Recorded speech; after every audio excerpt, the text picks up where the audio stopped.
Bonsoir, aujourd'hui, jeudi 20 novembre à notre direct, Ariane Bilran, philosophe et psychologue clinicienne, expose la vérité dérangeante derrière la sexualisation des enfants. De l'école au wokisme, quand la propagande mondiale s'attaque à l'innocence. Ce soir, révélation choc et une analyse sans aucun filtre avec Madame Bilran. Mais tout d'abord, je tiens à vous réitérer que vous pouvez toujours regarder l'intégralité de chacune de nos émissions sur les chaînes et les médias suivants, sur Facebook pour tous ceux et celles qui nous écoutent à l'extérieur du Canada, sur Telegram, sur X, sur Odyssey, sur Rumble, sur Gather, sur Gab, sur Crowdbunker, sur Vimeo, sur YouTube et bien sûr sur notre site internet au www.tovox.tv. Merci de nous aider en contribuant financièrement à l'avancement de notre média. Merci de regarder et merci de prendre le temps de mettre un j'aime lorsque vous regardez nos émissions. Merci de partager le contenu de nos productions et merci de vous abonner à notre chaîne si ce n'est déjà fait. Mon invité aujourd'hui est philosophe, psychologue clinicienne et docteur en psychopathologie. Ancienne élève de l'École normale supérieure de Paris, Ariane Bilran a consacré sa carrière à étudier la manipulation, le harcèlement et le totalitarisme sous toutes ses formes. Auteure de plus de 40 ouvrages, elle alerte depuis des années sur les dérives du pouvoir, la perversion des institutions et la sexualisation précoce de l'enfance. Son plus récent livre, Le sexe n'est pas un jeu d'enfant, coécrit avec Régis Bruno, dénonce la confusion idéologique qui transforme l'éducation sexuelle en endoctrinement. Ce soir, elle nous parle sans filtre de l'enfant qu'on sexualise à l'école, du wokisme qui redéfinit la vérité et d'un projet global qui menace nos consciences. Ce soir, j'ai l'immense honneur de m'entretenir avec Mme Ariane Bilran au retour de ce qui suit.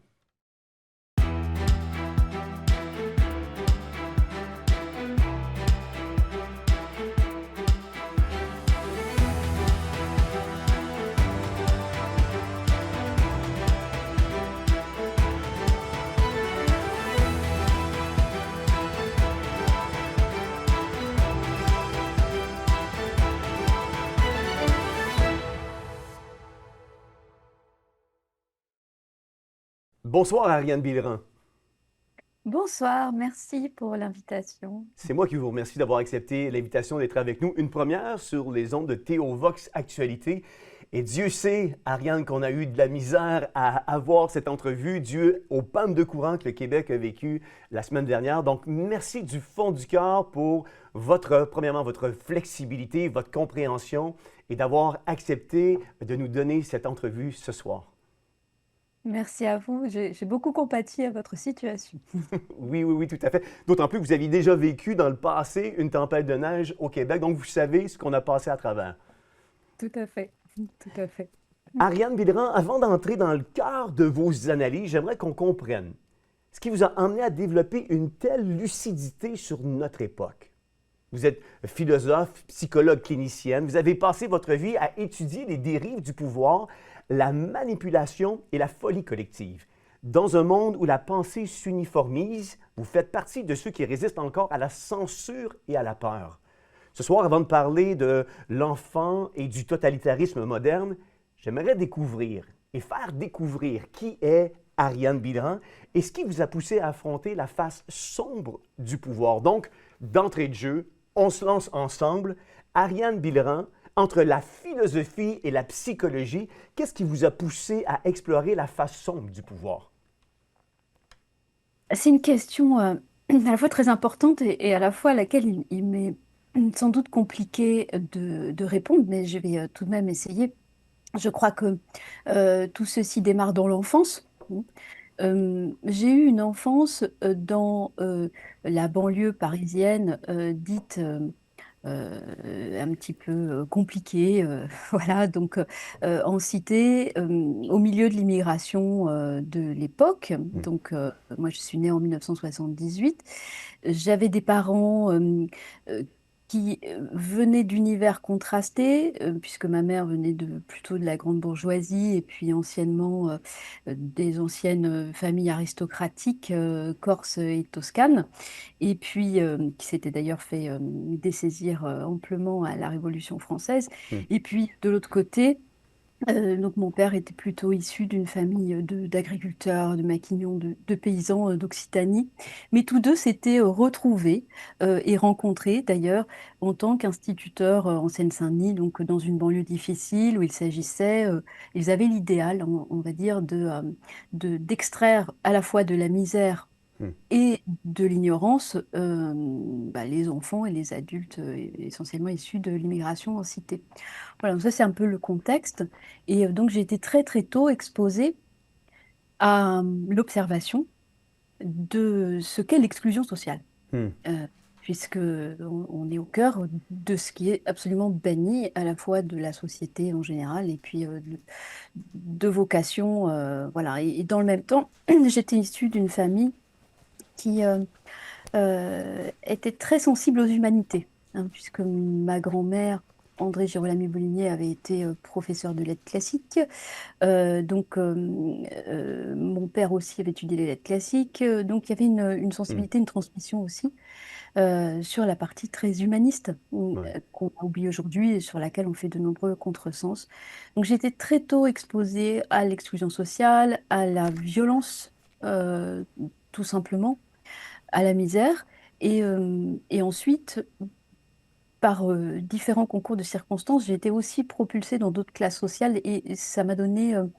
euh, un regard très acéré déjà sur cette question-là, cette question de l'exclusion et de l'humanité, puisque je traversais des univers extrêmement hétérogènes qui probablement ne se rencontreront jamais et ne se sont jamais rencontrés. Ouais. Puisque à un moment donné, à l'adolescence, ma mère m'avait envoyée dans un lycée très, très, très bourgeois de Paris. Donc, je fréquentais des univers qui étaient dans la même journée, qui Wow. étaient totalement hétérogènes et n'étaient pas voués à se rencontrer, voire l'un méprisait considérablement l'autre. Ouais. Voilà. Donc, et ça a été mon histoire, en fait. L'histoire de toute ma vie, c'est cette aptitude à traverser des univers, euh, des classes sociales, mais même des univers, Hmm. puisque maintenant je réside en Amérique du Sud, donc c'est encore un autre univers, tout à fait différent.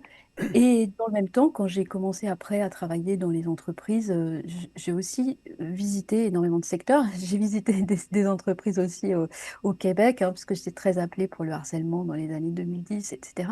Et Ouais. donc, ce que je recherchais, c'était quel était euh, l'universel, en fait, derrière tout- tous ces décors en apparence très différents. Qu'est-ce qui caractérisait la condition humaine en propre? Voilà, donc dès toute petite, j'étais très intéressée. Donc, dès l'adolescence, je lisais déjà. Je suis d'abord entrée en philosophie politique, hein. J'ai Ouais. essayé de comprendre cette question de l'abus de pouvoir. Et puis après, tout naturellement, je me suis rendu compte qu'en philosophie, malheureusement aujourd'hui, lorsqu'on fait des études de philosophie, on est très très loin de Socrate, on n'expérimente absolument pas le réel. Ouais. Et j'avais besoin d'expérimenter le réel. Donc je suis entrée ensuite en psychologie et après plus particulièrement dans la psychopathologie, puisque j'avais besoin de comprendre les ressorts Ouais. qui entraînaient les gens dans des abus de pouvoir. Parce que c'est la question éternelle de l'humanité, hein. C'est encore une question à laquelle on se confronte aujourd'hui, mais enfin, rien n'a changé Absolument. depuis Platon. Absolument, absolument. Puis, je l'ai dit d'entrée de jeu, auteur de plus de 40 livres, vous n'avez pas chômé, c'est le cas de le dire. Ariane, quand, à quel moment, quand avez-vous pris conscience que la folie n'était plus individuelle, mais collective? Très tôt. Très tôt, je crois qu'on remonte aussi dans l'enfance. C'est-à-dire que je me rends compte des dysfonctionnements d'abord internes à ma propre famille, Hmm. des dysfonctionnements systémiques. Alors, il faut aussi savoir que Saint-Denis, à l'époque où j'y étais, était très communiste. Et donc, j'avais des parents marxistes et je me suis aussi rendu compte de certaines apories de l'idéologie et comment le dogme arrive à construire euh,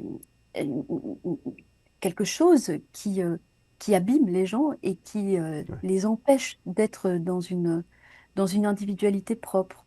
Alors après, avec mon caractère, c'est vrai que bon, j'étais euh, très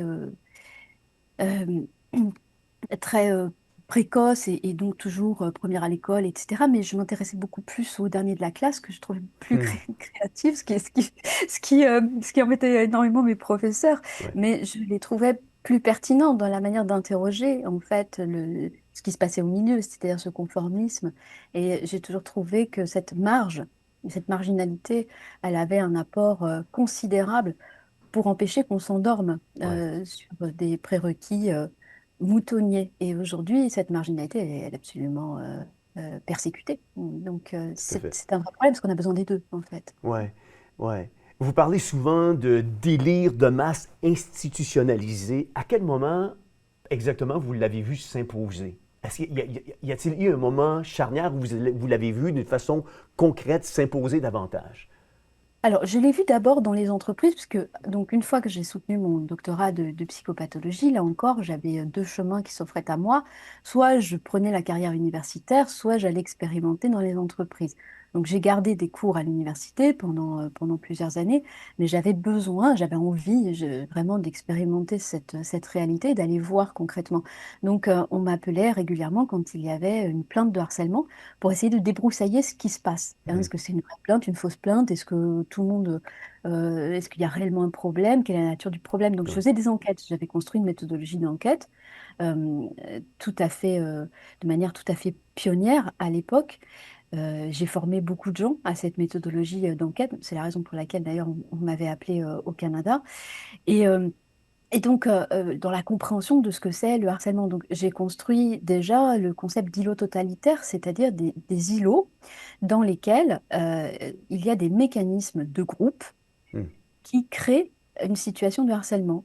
À l'époque, quand j'ai commencé, on voyait le harcèlement comme un méchant harceleur et un gentil harcelé. C'était assez basique. Ouais. Et moi, je sentais tout de suite qu'il y avait une problématique de groupe et que en tout cas, ce qui m'intéressait et qui me paraissait fondamental, c'était de faire ressortir les mécanismes qui font que le groupe autorise le groupe et plus avant l'institution, l'entreprise, voilà, un ensemble de systèmes. Donc j'avais parlé de terreau qui permettait l'émergence Ouais. de harcèlement, y compris parfois d'accusations de harcèlement qui sont en réalité des fausses accusations pour harceler quelqu'un. Il y avait quelque chose euh, de très, très complexe. Et je me suis intéressée à cette banalité du mal, mais du point de vue de la psychologie, du point de vue des ressorts, des processus. Qu'est-ce qui fait qu'à un moment donné, les gens se taisent, par exemple, donc ils autorisent, ils deviennent complices. Hein, donc j'avais établi une cartographie, il y avait les complices passifs, les complices actifs, il y avait des rôles très rigidifiés.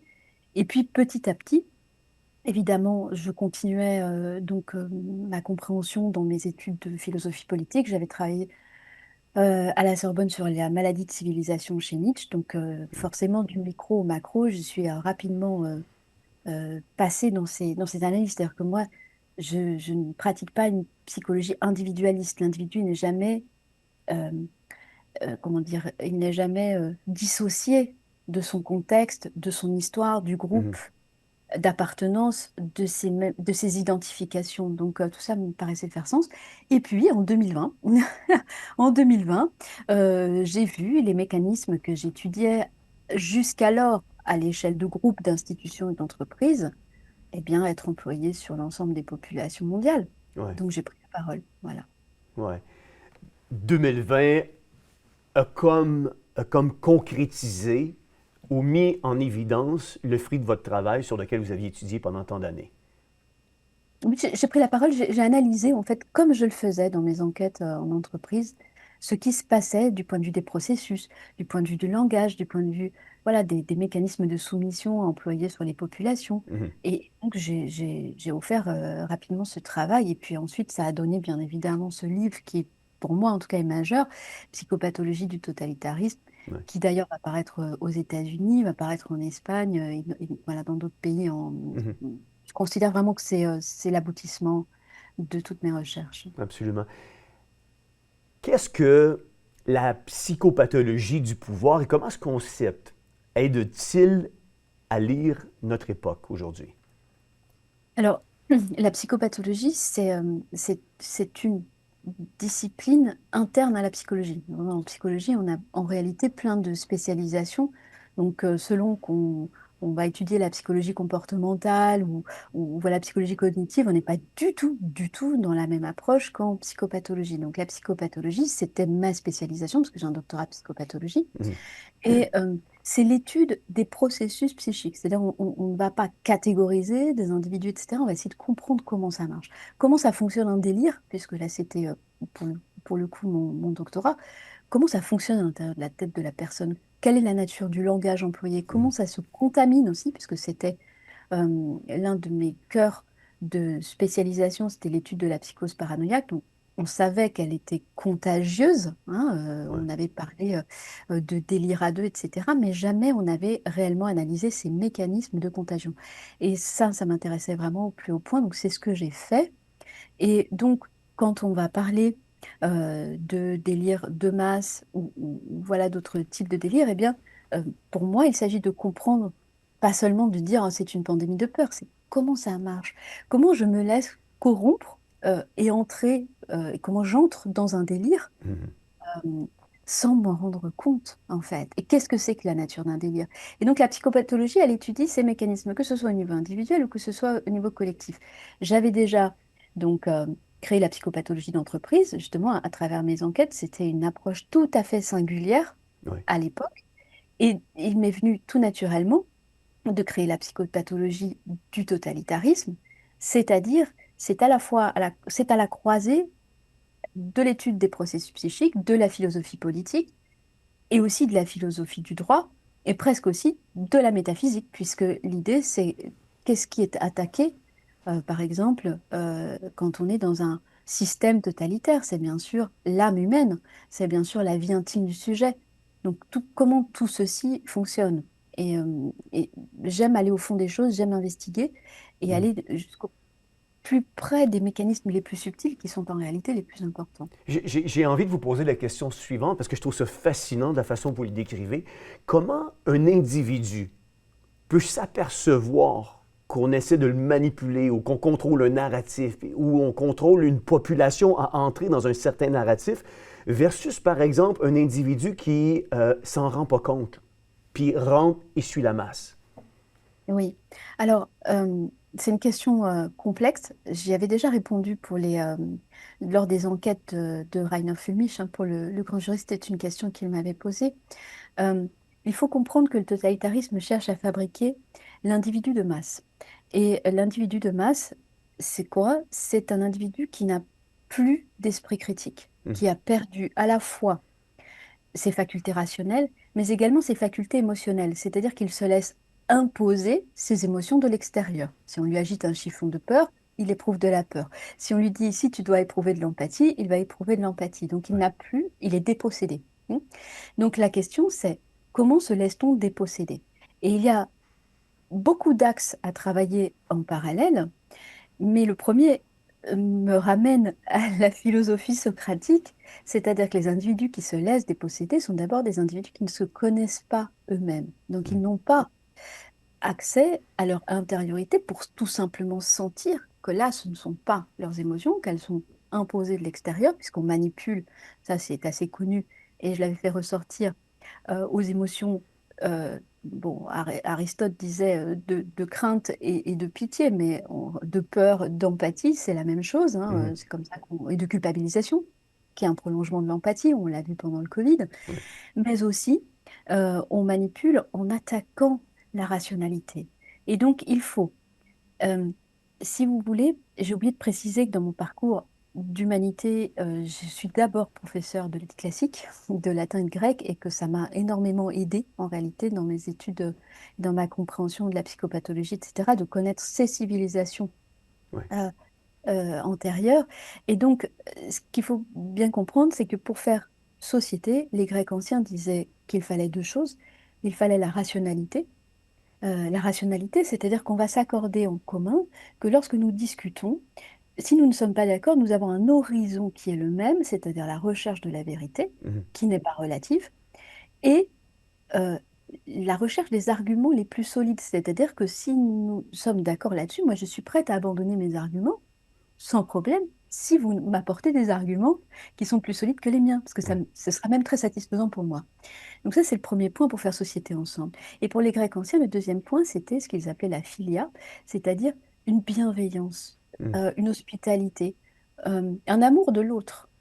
Et bien évidemment, ce qui se passe dans le totalitarisme, c'est que ce sont ces deux fonctions qui sont attaquées, la philia et la rationalité. Donc, il s'agit de fabriquer la haine chez l'individu. La haine, elle se fabrique à partir de la peur. C'est au fur et à mesure des peurs que je peux éprouver, je finis par haïr celui qui Ouais. m'est désigné comme étant mon persécuteur. Et ensuite, l'attaque de la rationalité. Et l'attaque de la rationalité, elle se fait à travers la langue. Et c'est aussi là que m'ont aidé énormément Mm. mes études de lettres classiques parce que il y a des règles, il y a des lois dans la langue, dans la logique, par exemple, quelque chose que tout le monde peut comprendre. Je ne peux pas affirmer une chose et son contraire à la fois. Mm. Quelque chose qui ne va pas. Je ne peux pas dire le noir est noir et le noir est blanc. Il y a quelque chose où ça ne peut pas fonctionner. Or, nous sommes manipulés à toutes ces contradictions permanentes qui sont infusées, ce qu'on appelle des injonctions paradoxales.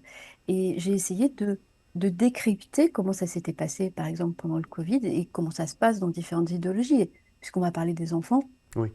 exactement ce qui se passe, en fait. Et ce qu'on appelle des sophismes, c'est-à-dire, là encore, je reviens à la Grèce antique, hein, ce qui n'est pas rationnel, la possibilité de pouvoir prouver à la fois que le juste est juste et que le juste est injuste, ça Mm. s'appelle un sophisme. Oui. Voilà.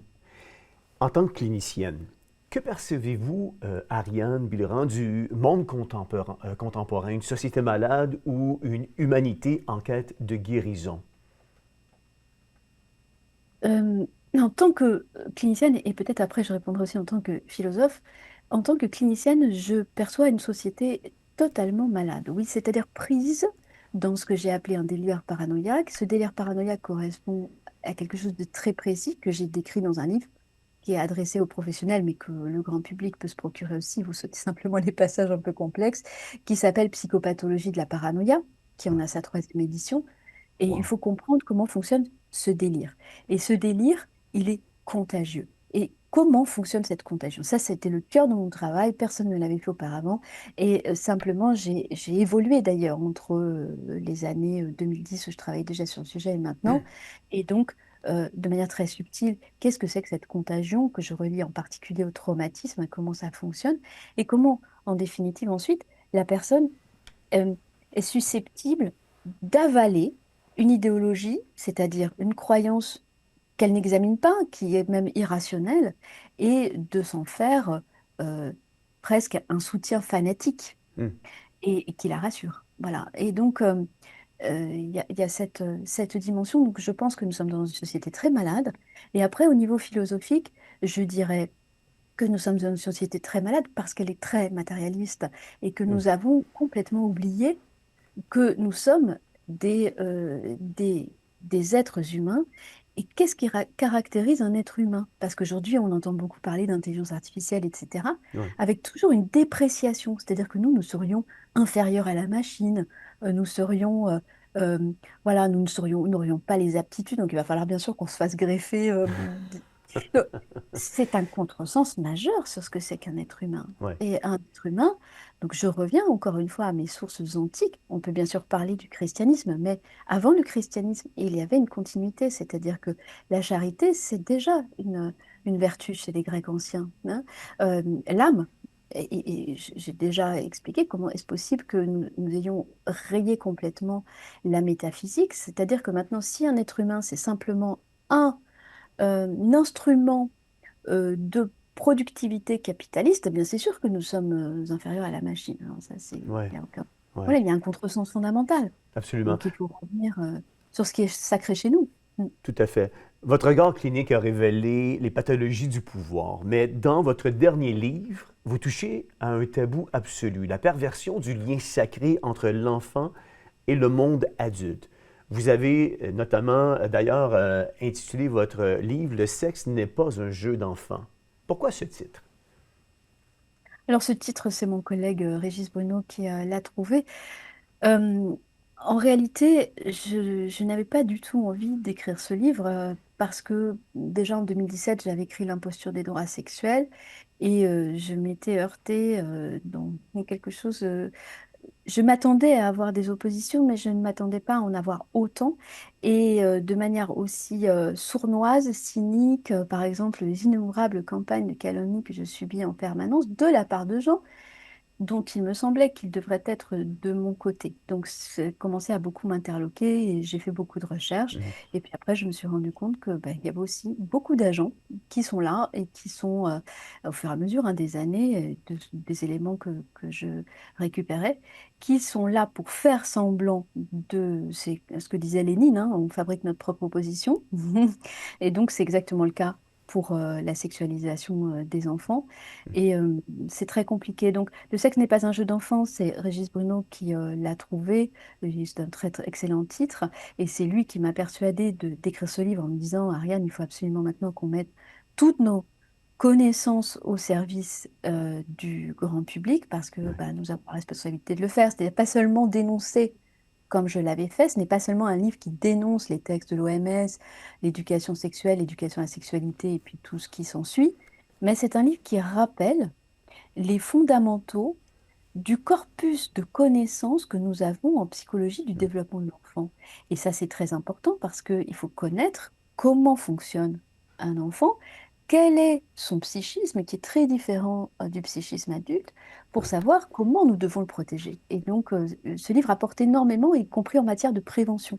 ouais, Et donc, il y a un aspect, on va dire, plus positif que simplement la dénonciation. ouais. Mais il est un fait qu'il est absolument évincé, là encore, je reviens à l'histoire de la rationalité, nous ne rencontrons personne avec qui débattre de nos arguments. Hmm. C'est-à-dire que, un, on ne nous invite pas, alors que nous sommes plusieurs professionnels. Il n'y a pas que Ouais. Régis Bruno et moi, nous sommes énormément de professionnels en réalité.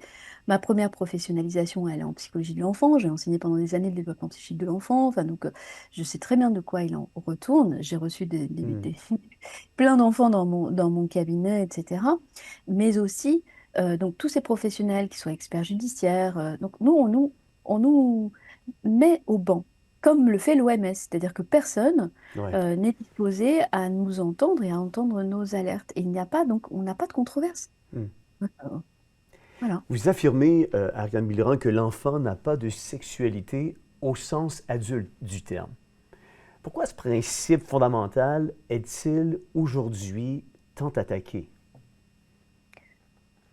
Eh bien, parce qu'il y a un certain nombre. Alors, premièrement, d'abord, je voudrais préciser pour nos auditeurs, que ce soit clair pour tout le monde, nous, on affirme vraiment que l'enfant n'a pas encore de sexualité et que c'est autre chose qui se passe dans le Hmm. psychisme de l'enfant. Et que cette autre chose, il est très important de ne pas faire de l'adultification, c'est-à-dire de Ouais. projeter sur l'enfant un fonctionnement adulte, parce que précisément notre devoir d'adulte, c'est de protéger les enfants de la violence du monde adulte. Et pour un enfant, la sexualité adulte, c'est quelque chose de violent. Voilà, c'est quelque chose de traumatique. Et nous ne sommes pas les seuls à le dire, tout le corpus de la psychologie de l'enfant le dit. Mais même, je reviens à mes humanités, même Quintilien, qui est un Romain enfin, qui a écrit des traités de rhétorique au 1er siècle après Jésus-Christ, et explique bien qu'il ne faut surtout jamais attenter à la pudeur d'un enfant parce qu'on l'empêchera de parvenir à développer euh, ses facultés d'apprentissage. Donc ça, c'est aussi de l'expérience. Hmm. Enfin, je veux dire, on le voit très bien. Donc, nous revenons là-dessus, c'est-à-dire que nous, ce que nous expliquons, c'est que pour l'enfant, ce qui se passe dans le psychisme de l'enfant n'est certainement pas une curiosité sexuelle, mais une curiosité sur ses origines, ce qu'on appelle la sexuation, c'est-à-dire aussi est-ce que je suis une fille ou est-ce que je suis un garçon? Ce sont des questions identitaires, mais aussi d'où je viens. Et donc, il est très important, il y a toute une construction imaginaire, puisque l'enfant fonctionne beaucoup, en tout cas dans la première enfance, par la pensée magique. Ensuite, on a ce qu'on appelle la période de latence, où il ne faut surtout rien amener de la sphère pulsionnelle, parce que c'est une sphère, un âge, entre on va dire 6-7 et le début de l'adolescence, où il faut au contraire renforcer ce qu'on appelle les processus secondaires, raison pour laquelle euh, les enseignants, donc milieu que je connais très bien, depuis la nuit des temps, en école élémentaire, enseignent la grammaire, toutes les fonctions rationnelles en fait, de l'esprit, de manière à donner des remparts pour que lorsque la pulsion effectivement hormonale sexuelle arrive à l'adolescence, eh bien, l'enfant est acquis de la maîtrise. Parce qu'en réalité, on voit bien ici qu'à chaque fois qu'il s'agit d'encourager et de sexualiser les Mm. gens, que ce soit d'ailleurs les adultes ou les enfants, eh bien, on arrive à des gens qui perdent toute maîtrise d'eux-mêmes et deviennent addicts, voilà, obsédés, etc. Donc, ce n'est Ouais. pas comme ça qu'on va faire société. Donc, Mm. on explique tout ça et on explique aussi qu'il y a une volonté politique, ça je l'avais déjà expliqué dans mon livre L'imposture des droits sexuels, je l'avais démontré plus exactement, de lobby, de lobby notamment pédocriminels, mais aussi d'une industrie capitaliste qui n'a absolument rien à faire du sujet humain et à qui il s'agit de vendre. Mm. Donc, on voit bien aujourd'hui, on a entendu que ChatGPT, voilà, enfin, en tout cas, les intelligences artificielles maintenant ouvraient donc à l'exploration de tous nos fantasmes, permettent de répondre à tous nos fantasmes Mm. sexuels, ce qui va créer des dommages psychiques considérables, parce que le fantasme, précisément, a une fonction psychique et qui n'est pas nécessairement celle d'être réalisée. Donc ça, c'est le premier point. Et le deuxième point, c'est que ça s'adresse maintenant, il y en a beaucoup qui s'adressent aux enfants. Ouais. Donc, on est dans quelque chose où on a perdu toute connaissance psychique de l'enfant, toute barrière morale, et aussi, et les barrières morales, c'est important, Mm. parce que c'est ce qui nous permet de fonctionner en société. Ouais. C'est- Je veux dire, c'est évident. Et donc, il y a un endommagement considérable que nous expliquons et qui entrave en réalité les apprentissages et crée du traumatisme lourd Ouais. chez les enfants. Ouais. Voilà. Tout à fait. Et Ariane Bilran, évidemment, on pousse une idéologie. C'est loin d'être de la pédagogie dans nos écoles. On pousse actuellement, aujourd'hui, une idéologie. Qu'entendez-vous concrètement par le terme sexualisation de l'enfance? Puis quels signes concrets voyez-vous dans nos écoles et nos médias aujourd'hui? Alors, la sexualisation, je pense que c'est important de le dire, elle ne concerne pas que les écoles. Il y a évidemment des programmes qui sont poussés, etc., mais elle concerne aussi la publicité, tout ce qui va être même des messages subliminaux, etc. Nous sommes dans une société ultra sexualisée. Euh, Adolf Huxley ne disait pas du tout autre chose dans le meilleur des mondes. C'est-à-dire que c'est une excellente façon d'obtenir une soumission des gens, de les occuper à satisfaire en permanence, à être obsédés sur la question sexuelle. Donc ça, c'est une première chose. La deuxième chose, la sexualisation, c'est encore une fois apporter des éléments de sexualité. Donc, je vais prendre des exemples concrets qu'on m'a donnés et qu'on m'a démontrés. Par exemple, exhiber différents types de sexe en photo à des ados, pré-ados. Je rappelle que ça reste des enfants, ils n'ont pas terminé leur construction psychique. Et même pour des adultes, nous ne sommes pas nécessairement, n'avons pas forcément envie de voir des photos de sexe excisé. Je pense que c'est un peu Oui, traumatique pour tout le monde. Il y a absolument. aussi la partie démontrée euh, euh, par des images que c'est qu'un accouchement. Donc il y a aussi j'ai des témoignages d'enfants, d'adolescents qui sont complètement traumatisés par cette affaire. Mm. Il y a aussi, parce que c'est très traumatique, et puis il y a le fait que les adultes se permettent de venir initier les enfants à des questions sexuelles qui ne sont pas de leur âge. D'ailleurs, c'est explicitement marqué dans les textes. Il faut anticiper. Donc, en fait, il faut précisément venir créer du traumatisme qui ne sont pas de leur âge, mais également l'enfant n'a pas à être initié par qui que ce soit du monde des adultes, parce que là, on est dans de la corruption de mineurs. Ouais. Donc, ce qu'on a fait aussi avec notre équipe de professionnels tout à fait censurés, calomniés, etc., c'est que nous travaillons. Il faut savoir aussi que nous avons des experts judiciaires, moi aussi, et donc spécialisés dans le trauma sexuel infantile. Régis Bonneau a fait des expertises toute sa vie. Donc, nous avons Mhm. rencontré des pédophiles, on sait comment ils parlent, on sait ce qu'ils disent, on sait ce qu'ils projettent sur les enfants. Donc, nous avons cette connaissance et nous travaillons avec des professionnels du droit. Et donc, dès qu'on creuse cette affaire, on se rend compte que l'édifice est illégal. C'est-à-dire que cette idéologie qu'on nous assène comme étant obligatoire, en réalité, contrevient à la Convention internationale des droits de l'enfant, puisqu'il s'agit à chaque fois d'évincer les parents de leur rôle Ouais. de protecteur de l'enfant et de choix d'instruction, mais également contrevient par différentes méthodes de séduction perverses des enfants. Et on sait que ce n'est pas seulement la question de la nature des professionnels qui viennent, mais aussi qu'il y a beaucoup d'associations euh, totalement idéologisées qui viennent et idéologisées, par exemple, qui, elles, vont dire l'inverse de ce que nous disons. Régis Bruno, il dit souvent que voilà, le fait de dire que l'enfant a une sexualité, c'est une projection adulte, mais une projection, c'est un discours qu'il n'a cessé d'entendre de la part des pédophiles dans ses expertises judiciaires. Il n'est pas le Mhm. seul. Mhm. Donc c'est un discours dangereux. C'est un mélange, c'est une confusion. C'est très, très dangereux comme discours. Or, ces associations qui interviennent ici ou là, et je rappelle que ce qu'on appelle les droits sexuels ou l'éducation sexuelle, ce n'est pas du tout réservé aux écoles. Je le dis depuis longtemps. C'est, dans le projet en tout cas, réservé à tous les lieux de socialisation des enfants. Mhm. Donc, j'ai écrit plusieurs articles que les gens pourront retrouver aussi sur mon site, sur le totalitarisme sexuel, le fait que ce traumatisme précoce, cette banalisation de la sexualité, parce qu'après on pourrait aussi parler pendant des heures de la conception de la sexualité qu'ont ces instances et, euh, et ces différents, qui est une conception mécaniste, qui est une conception sans amour, qui est une conception sans sentiment, enfin, et donc encore une fois, très matérialiste. On revient à notre affaire. Et il faut bien comprendre que nous, on a écrit ce livre aussi pour que les parents puissent être très attentifs à ce qui se passe pour leurs enfants. J'ai beaucoup de témoignages et il y a même des écrits qui corroborent cette affaire où des adultes disent aux enfants de ne pas en parler à leurs parents, Oui, de c'est ce incroyable qui se ça. passe en cours, etc. Donc c'est extrêmement grave. Et donc, nous sommes, enfin, nous faisons ce que nous pouvons pour ce cri d'alerte, mais, Oui, il faut bien comprendre que les dommages psychiques peuvent être extrêmement graves oui. et à long terme. Et d'ailleurs, j'ai des jeunes gens qui me contactent, qui ont 20 ans, etc., et qui me disent que ça les a traumatisés. Ils n'arrivent plus à avoir une sexualité normale depuis qu'ils ont eu ces cours. C'est assez alarmant, Ariane Bilran.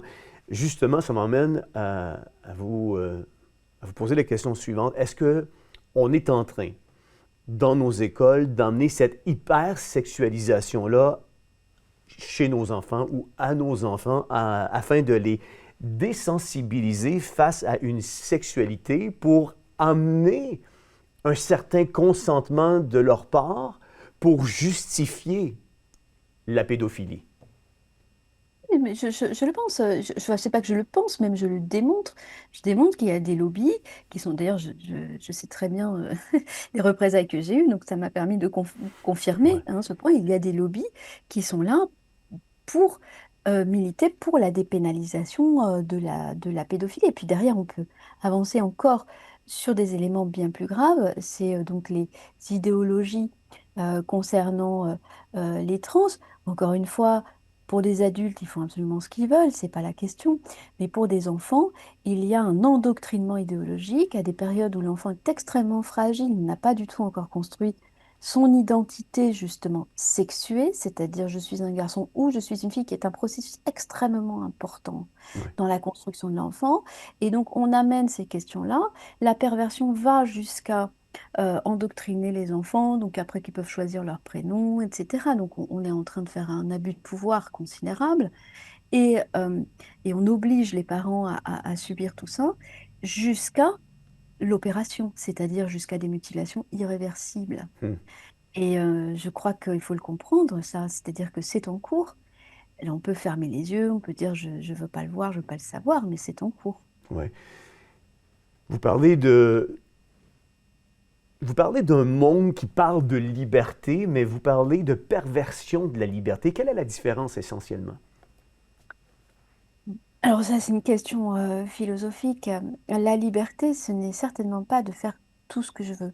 Parce que si je fais tout ce que je veux, je suis en réalité pris dans des pulsions tyranniques. Donc là, c'est une étape Hmm. d'ailleurs dans la construction psychologique de l'enfant. C'est-à-dire, la liberté, c'est au contraire acquérir la maîtrise de soi. Comme disait Emmanuel Kant, l'autonomie, c'est-à-dire l'aptitude à forger soi-même ses propres lois et donc à dominer cette part pulsionnelle qui est en nous. Qu'est-ce que c'est que cette part pulsionnelle? Les gens vont tout à fait le comprendre. On le voit très bien, nous l'avons tous traversé en tant qu'enfant. C'est je ne supporte pas la frustration, je ne supporte pas qu'on me dise non, et donc je fais un caprice ou je me roule par terre, etc. Ouais. C'est ça. Et donc, ou eh bien, je convoite le jouet du voisin et je vais aller lui prendre. Donc, on ne peut pas vivre comme ça.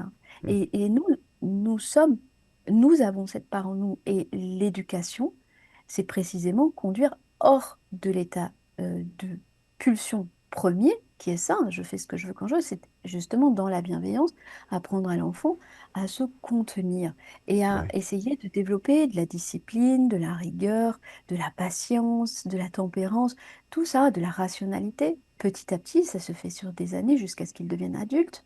Et, euh, et donc aujourd'hui, on est euh, complètement à l'inverse, c'est-à-dire que toute la société marchande incite à la satisfaction première de toutes nos pulsions. Donc nous fait Hmm. régresser. C'est un concept que j'ai créé, la régression psychique. Justement, on nous fait régresser dans des moments avant la rationalité, Ouais. avant l'aptitude à se maîtriser. Et donc on ne peut pas faire société comme ça. Absolument Ça pas. finira de manière catastrophique. Et ça finit, d'ailleurs on le voit de plus en plus. euh, les gens ne supportent pas une contradiction sur leurs opinions, ils ont une aptitude à discuter et à subir une contradiction. Ils ne supportent pas la moindre frustration. On voit de plus en plus de passages à l'acte violent. Tout ceci est des addictions. Tout ceci est la manifestation du fait que la Hmm. voie que nous n'est pas la bonne, hein. Absolument. Vous aviez pourtant lancé l'alerte bien avant ce livre, Le sexe n'est pas un jeu d'enfant, dès 2017 avec l'imposture des droits sexuels. Ce que vous dénonciez alors semble aujourd'hui s'être matérialisé sous nos yeux. Mais juste avant de rentrer dans le vif du sujet, on s'arrête le temps d'une courte pause et on poursuit au retour.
Super intéressant nos discussions, Ariane Billerand. Merci encore d'avoir accepté notre invitation d'être avec nous. On poursuit avec le segment où on va parler ensemble de l'imposture des droits sexuels quand l'État et l'ONU reprogramment l'enfant.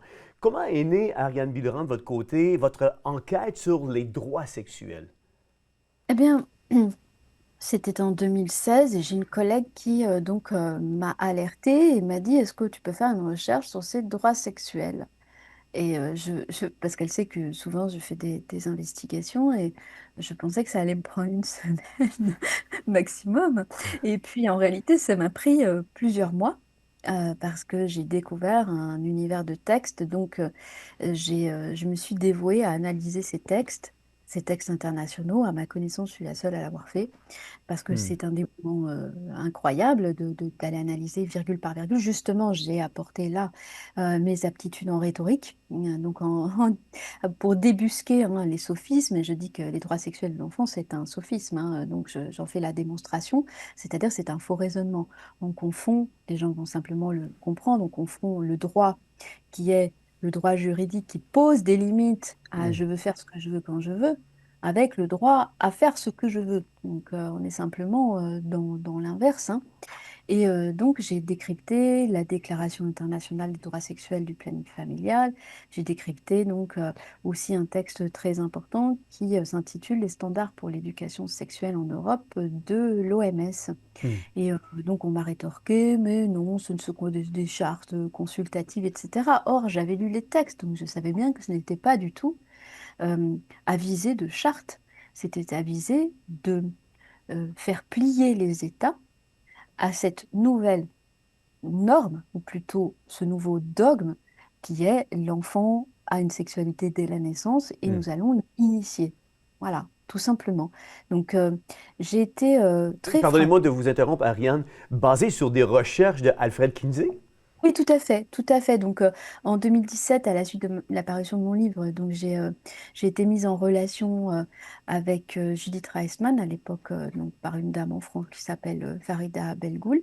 Et puis donc Judith Reisman ensuite a préfacé mon livre L'imposture des droits sexuels. Et elle avait donc professeure américaine décrypté toute l'imposture de Kinsey, Hmm. donc cette idéologie sur laquelle s'appuie l'OMS, parce que j'ai étudié toutes les références dites scientifiques, Hmm. qui sont en réalité des tautologies. Il y a évidemment une éviction complète des psychologues de l'enfant, des pédopsychiatres, etc. C'est-à-dire que nous, on compte pour rien du tout.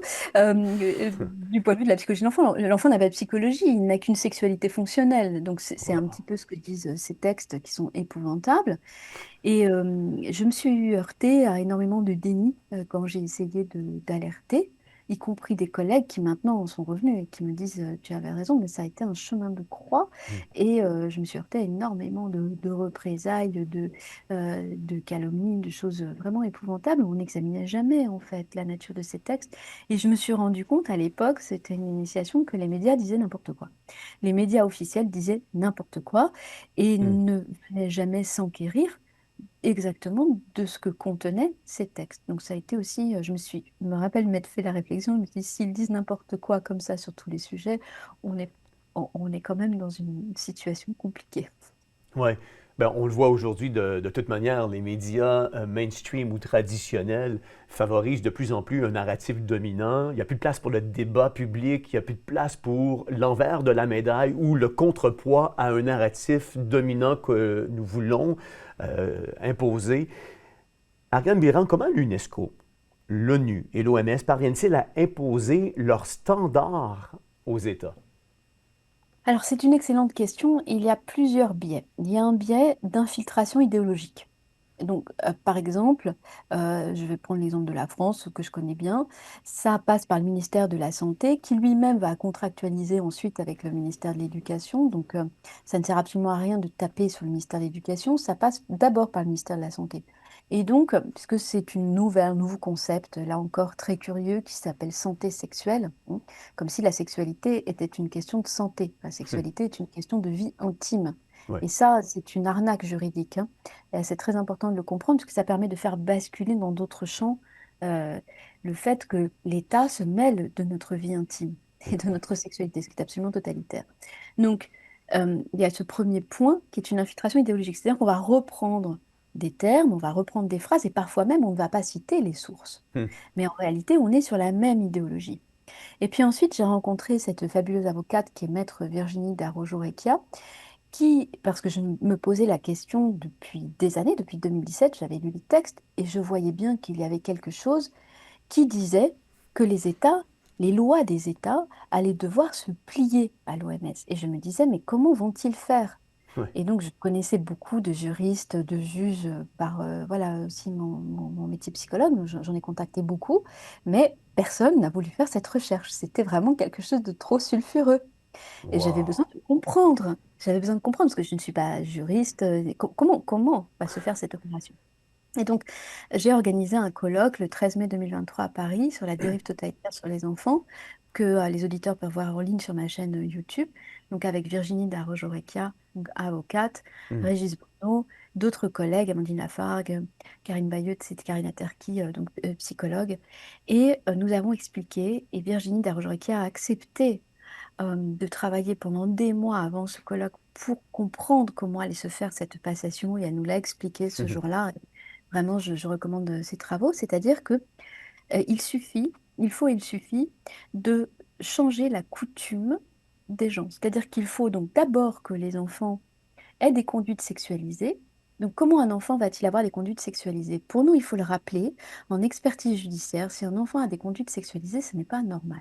Hein, s'il se masturbe en public, s'il s'exhibe, s'il se déshabille, etc.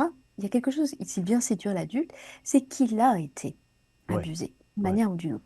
Donc nous, on va essayer de comprendre d'où vient cette attitude. Maintenant, si tous les enfants subissent cette sexualisation précoce, ils vont tous avoir, et on a de plus en plus de cas, des histoires de fellation dans les toilettes, des trucs hallucinants qu'on n'entendait jamais avant, parce qu'il y avait une protection de l'enfance. Maintenant, il faut comprendre que l'enfant, d'abord, il apprend par imitation. Donc si on lui amène le cours, eh ben, il va imiter. Et il va imiter ce qu'on lui a enseigné en cours sur sa petite sœur, sur son petit frère, etc. Donc c'est Pas une possible. incitation. C'est une incitation, en fait, au crime sexuel. Et donc, Hmm. euh, une fois que tous les enfants présenteront des attitudes sexualisées, si les adultes n'ont pas déposé des plaintes pour dire ce n'est pas normal, eh bien, il suffira ensuite, le législateur sera obligé de dire, bah écoutez, Hmm. aujourd'hui c'est comme ça, les enfants ont une sexualité. Ah, vous avez eu votre cours sur le consentement, donc vous savez bien hein, qu'il fallait dire non quand si vous n'étiez pas consentant. Donc là, c'est délirant. C'est-à-dire qu'on fait comme si une victime, elle a la possibilité de dire non. Mais Ouais. d'abord, il y a la sidération traumatique. Donc on est sidéré, on ne peut pas dire non. Mais imaginons un enfant face à un adulte. A-t-il la possibilité de dire non, je ne suis pas consentant? Et on est chez les fous. Mais oui, Je suis désolée, on est chez les fous.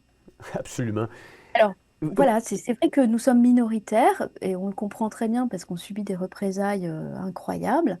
Et puis aussi qu'il y a une banalisation, hein, il y a aussi tous les phénomènes manipulateurs de la fenêtre d'Overton. Hein, donc petit à petit, on habitue les gens à penser que c'est normal, que c'est la science, hein, les enfants ils ont une sexualité, etc.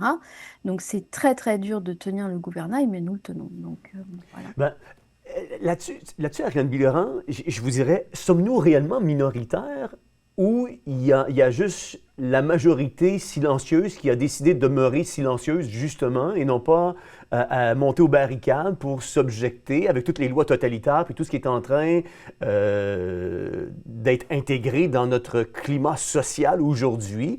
Donc, c'est peut-être une minorité justement qui tente de faire basculer le baromètre sur l'autre côté et les gens, parce que je ne peux pas concevoir que des parents, en toute connaissance de cause, laisseraient ce genre d'éducation arriver à leur enfant où ils seraient dans une hypersexualisation, comme je l'ai dit tantôt, pour amener une désensibilisation face à une sexualité, pour amener un certain consentement, pour justifier éventuellement la pédophilie. Il me semble que c'est insensé de penser... Oui, c'est insensé, mais nous ne devons pas ignorer le poids du conformisme et le poids de l'idéologie. C'est-à-dire que je crois que c'était Goebbels qui disait à force de répéter, répéter, répéter, mais ça rentre Oh, dans l'esprit des gens. absolument. Et j'ai par exemple des parents d'ailleurs, qui venaient du Québec, qui un jour m'ont contacté, mais ça fait des années, hein, c'était après mon livre de 2017, en me disant, des parents d'autistes, parce qu'il faut bien savoir que toutes ces expérimentations ont d'abord été faites sur les enfants vulnérables, Ouais. hein, bon, voilà. Et me disait, bah, en fait, on a compris avec votre livre que nous, on nous a dit qu'il fallait absolument qu'on masturbe notre enfant, et on a compris qu'on était en train de l'abîmer. Parce que il faut d'abord avoir un minimum de connaissances, et puis souvent, on doute et on se dit que, hein, on l'a vu pendant le Covid, hein, que nous sommes inférieurs à tous ces grands scientifiques avec un S Hmm. majuscule, hein, qu'on nous présente comme des experts, alors que la plupart n'en sont pas du sujet sur lesquels ils sont présentés comme experts. Ouais. On a les mêmes hein, en France chez ceux qui cherchent à faire accepter l'éducation sexuelle tout en faisant semblant de la combattre. On a plein de gens qui en fait ne sont absolument pas experts de leur sujet et viennent créer cette opposition en réalité contrôlée en disant qu'il faut faire des concessions. Hmm. Bien nous, on sait qu'on ne peut pas faire de concessions avec la perversion. Si on fait des concessions avec la perversion, on a perdu la bataille. Voilà. Absolument. Vous y avez répondu, mais concrètement, l'école devient-elle, selon vous, un laboratoire mondial pour tester la reprogrammation des consciences? Oui, oui, Ouais. oui. Moi, j'ai parlé de totalitarisme sexuel et je pense que ce sont des méthodes d'endoctrinement. Et je pense aussi que tous les parents qui n'auront pas protégé leurs enfants, qu'ils soient ignorants ou pas de ce qui se passe hein, d'ailleurs, hein, l'enfant va développer une haine et ce Hmm. qui sera bien légitime. Donc c'est aussi une manière de casser, comme font tous les totalitarismes, le lien entre les parents et les enfants, le lien de confiance. Donc il est d'autant plus important pour les parents de se battre pour protéger leurs enfants. Ariane Bilran, vous parlez d'une pédocratie institutionnelle. Est-ce que c'est une exagération ou une réalité observable aujourd'hui? Alors je pense que déjà, euh, quand on étudie un peu la question sérieusement, on se Mhm. rend compte qu'en réalité, eh bien, les attitudes pédophiles sont extrêmement protégées, qu'il y a des réseaux de pouvoir qui sont tout à fait, euh, comment dire, implantés et qui se protègent entre eux. De toute façon, c'est assez simple. Euh, Platon disait, il ne faut pas donner le pouvoir à ceux qui le désirent. Eh bien, aujourd'hui, on donne le pouvoir à ceux qui le désirent, et plus quelqu'un va chercher le pouvoir en général, plus déjà il va se compromettre, parce que bon, je pense que si moi demain je veux créer un parti politique, ça va pas durer longtemps, quoi. Euh, et deuxièmement, donc plus il va se compromettre, et aussi il va être tenu hein, Hmm. par différents chantages, et l'une des manières de tenir, c'est bien évidemment de conduire les gens à des attitudes ou des déviances pédophiles. Ouais. Après avoir pris l'école, le pouvoir s'attaque maintenant à la pensée. On ne cherche plus à éduquer, mais à reformater les consciences. C'est la nouvelle religion du siècle. C'est ce qu'on appelle aujourd'hui, plus communément, le wokisme. D'un point de vue psychopathologique, qu'est-ce que le wokisme réellement, selon vous, Ariane Bilran? C'est une idéologie, hein, c'est plus, c'est une idéologie. Donc une idéologie, c'est une croyance qui ne correspond pas, absolument pas à une vérité ni logique ou une vérité Mhm. des faits. Hein. Et puis c'est encore une fois quelque chose, un discours qui vise à mettre l'enfant souvent au même niveau que l'adulte. Donc encore une fois, c'est un déni d'enfance. Voilà. Ouais. Et nous avons la responsabilité absolument de protéger ces générations futures. Donc, je dirais qu'il y a une attaque, c'est une double attaque. C'est comme l'attaque de la langue. Hmm. Il y a une attaque qui vise à introduire, bien sûr, des idéologies et endoctriner les enfants dans ces idéologies, euh, diverses et variées, hein, il n'y a pas que celle-là. Mais en même temps, il faut détruire. Pour pouvoir endoctriner, il faut détruire aussi. Et qu'est-ce qu'il faut détruire? L'apprentissage de la langue, l'apprentissage de la grammaire, l'apprentissage des raisonnements logiques, l'apprentissage de tout ce qui va être évidemment cette rationalité qui permet de détecter qu'il s'agit d'une idéologie. Hmm. Donc une fois qu'on est pris dans une seule bulle, un seul discours, un monologue euh, dogmatique, eh bien, on est simplement apte à être un perroquet de ce Ouais. monologue. Ouais. Ouais. Vous dites que la confusion du langage, c'est l'arme du totalitarisme moderne, pardonnez-moi. Comment cela s'exprime-t-il dans les écoles et les médias, concrètement? Alors, c'est très complexe. Je renvoie d'abord à toute l'œuvre de George Orwell, parce que je crois que Ouais. vraiment, il avait énormément compris et il nous avait transmis, en fait, hein, une alerte. À l'œuvre de Klemperer, hein, le philologue qui avait analysé la langue nazie. J'ai fait ce travail donc pour les droits sexuels de décryptage de la langue. Donc, on peut voir comment ça fonctionne. Et je l'ai fait aussi pour le Covid dans un livre qui s'intitule Le débat interdit. Donc, vous avez tout un chapitre sur la corruption de la langue. Alors, cette corruption de la langue, elle est très centrale et en même temps compliquée. Parce que précisément, si nous n'avons pas les bases pour comprendre comment ça fonctionne, c'est-à-dire que ça fonctionne d'abord par une déconstruction sémantique et grammaticale. Ça veut dire quoi? Ça veut dire on va détruire le vocabulaire existant. Hein, on parlait de l'âme tout à l'heure, âme, métaphysique, ouais, c'est des mots que plus personne n'emploie, par exemple. Hmm. Hein. Donc, c'est une déconstruction, une mise au banc de certains mots qui sont jugés indésirables. Et de la même manière sur la structure de la langue, c'est-à-dire qu'on va déconstruire, et alors là, on a des bons exemples hein, en grammaire maintenant, comment se fait l'accord de l'adjectif attribut, ben, on ne sait plus hein, si ce sont des femmes au pluriel, si c'est un groupe où les femmes sont prédominantes, enfin, Hmm. etc.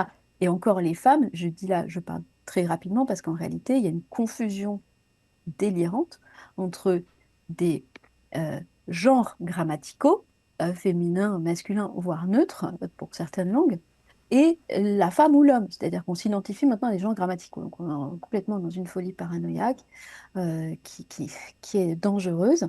Donc il y a une déconstruction de la grammaire. On le voit aussi, cette déconstruction, par Ouais. exemple en France, la destruction du passé simple. Donc là encore, on va mettre de côté des apprentissages qui nous coupent des œuvres d'esprit de nos prédécesseurs qui Mhm. étaient des nourritures pour nous, hein. C'était quand même important. Donc on n'arrête plus à les lire, tout simplement, si on n'a pas ces prérequis.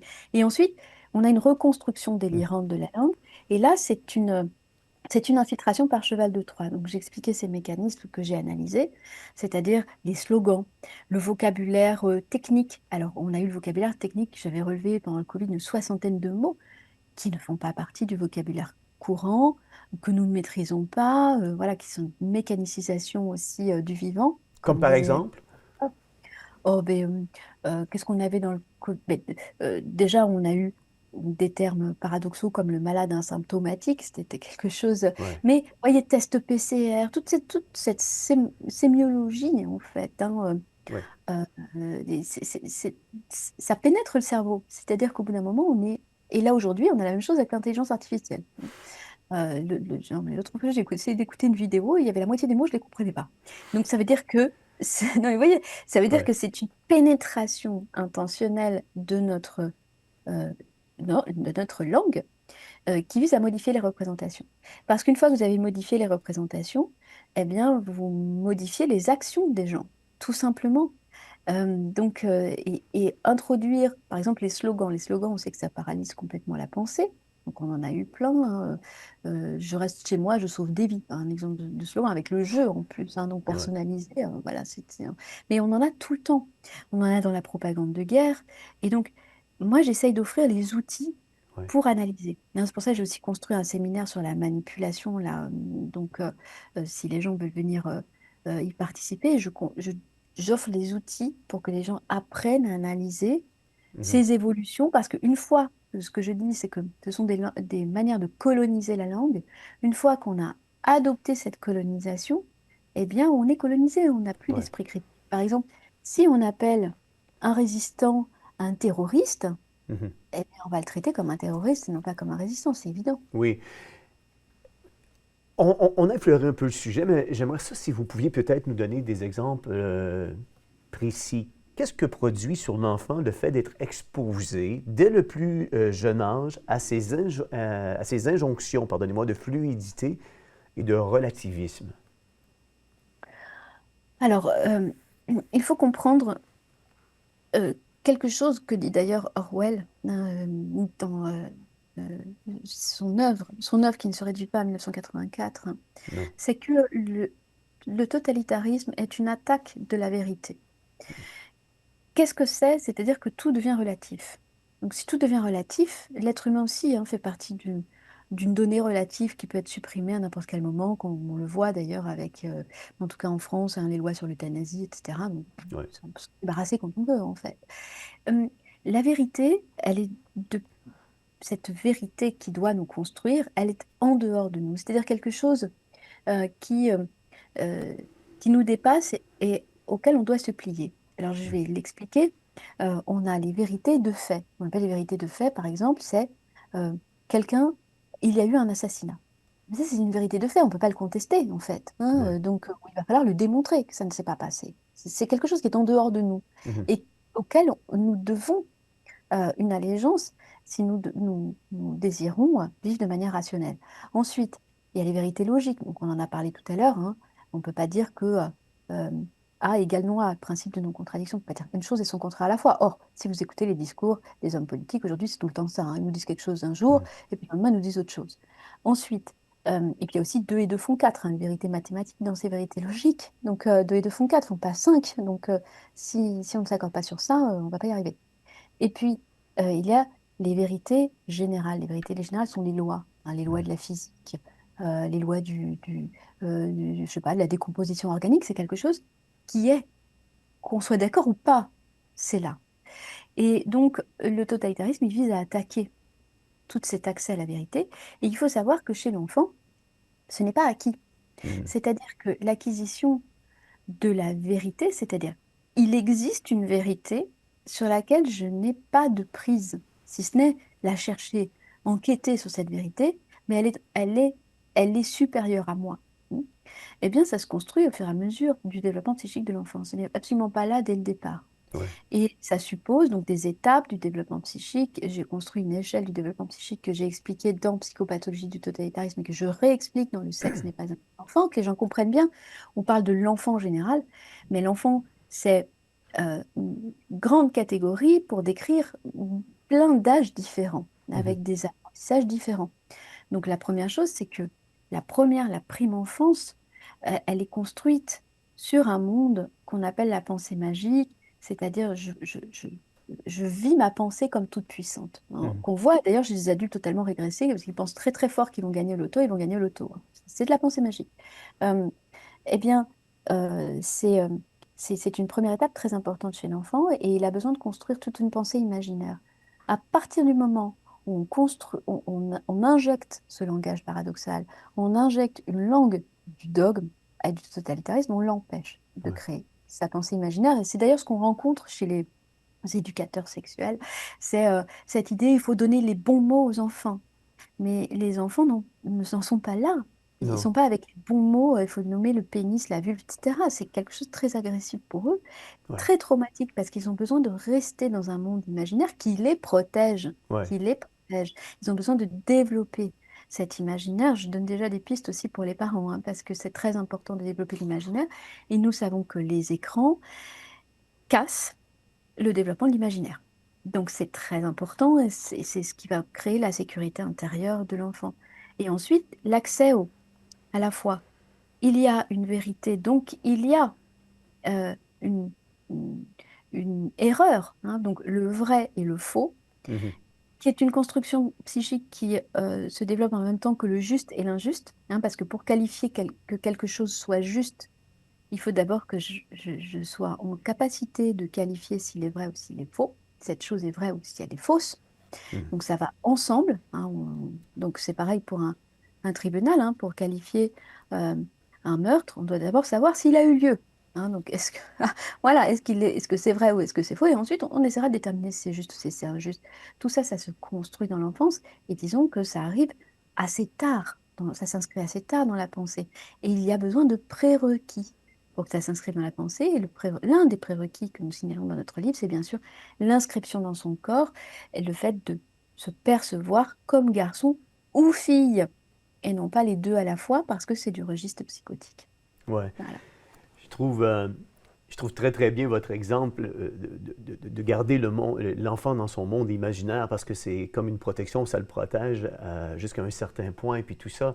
Et je trouve en même temps qu'il y a un paradoxe. D'un côté, j'ai grandi, moi, je dis pas que c'est correct ou c'est pas correct, on peut en débattre, mais le Père Noël, la fée des dents, puis je trouve qu'il y a un clash aujourd'hui social où peut-être qu'il y a encore des parents qui sont en train de dire à leurs enfants, le Père Noël va t'apporter des cadeaux, la fée des temps va te donner un montant d'argent sous ton oreiller, mais d'un autre côté, on expose nos enfants à une marginalisation sexuelle qui est omniprésente aujourd'hui dans nos endroits académiques. Là. Puis je trouve qu'il y a comme un clash de paradoxes qui est en train de se confronter avec le monde imaginaire pour protéger l'enfant et cette réalité dans laquelle on veut exposer l'enfant dès son jeune âge. Et je trouve que c'est un peu paradoxal quand on regarde les éléments ensemble.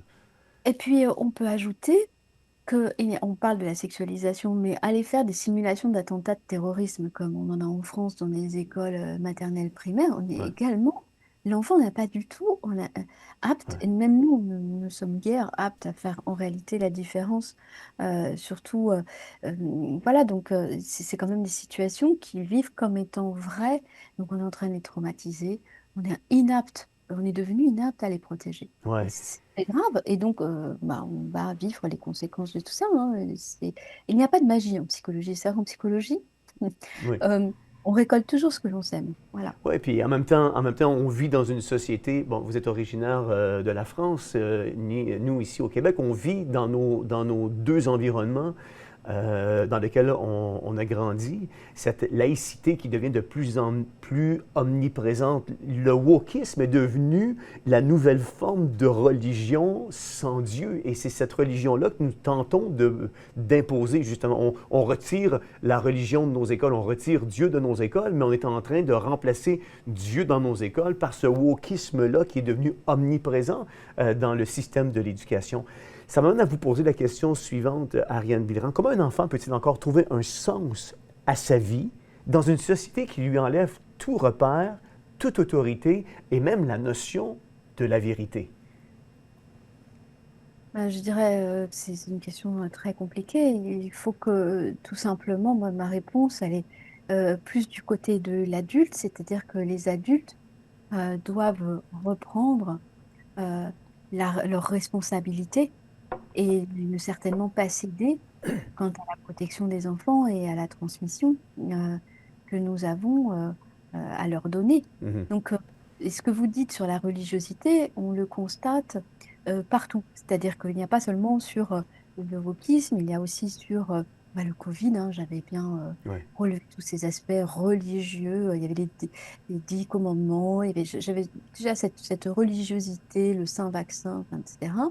Mais on a aussi sur l'intelligence dite mal nommée artificielle, on a aussi cette religiosité qui se met en place.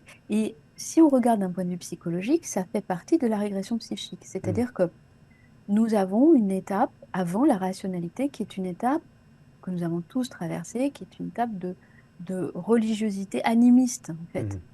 Et on est en train de faire régresser tous les gens là-dedans. Donc on est très très loin du principe transcendant, hein. Ouais. Ariane Bilran, on s'arrête le temps d'une courte pause et on revient avec le dernier segment ensemble pour compléter cette entrevue d'aujourd'hui. Merci. Théovox existe maintenant depuis plus de 5 ans. Vous nous avez ouvert la porte de votre salon, de votre maison. Et pour cela, on vous dit vraiment un gros merci du plus profond de notre cœur pour votre confiance, votre générosité. Grâce à vos dons et votre générosité, Théovox peut rester debout tel un phare. On peut continuer à dire la vérité au cœur de l'actualité, oui, une vérité sans compromis parce que vous faites la différence. Vous voulez contribuer, nous aider pour la prochaine année en contribuant et nous aider à garder la mission de Théovox, vous pouvez le faire en devenant partenaire mensuel. Que ce soit 15, 20, 50, 100 $ ou plus, cela nous aiderait grandement à rester parmi vous. Pour ce faire, rendez-vous sur notre site internet à www.theovox.tv, faire un don ou contribuer. Vous pouvez également m'écrire à info@theovox.tv. De la part de toute l'équipe de Théovox, merci de nous suivre, merci de nous soutenir.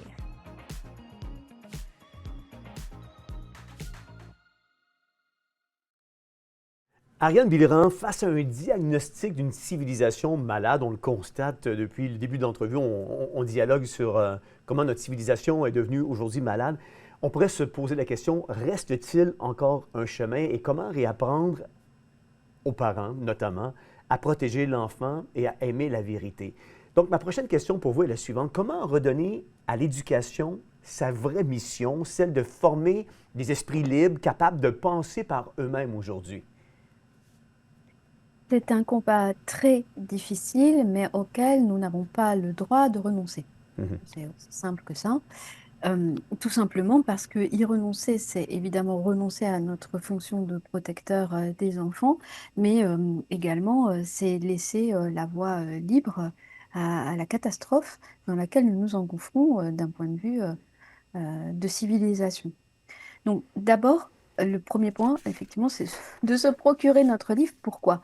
Parce que nous y expliquons très clairement pour le grand public, de manière, je crois, exhaustive, quel est le développement psychique de l'enfant, quelles sont les étapes qu'il traverse.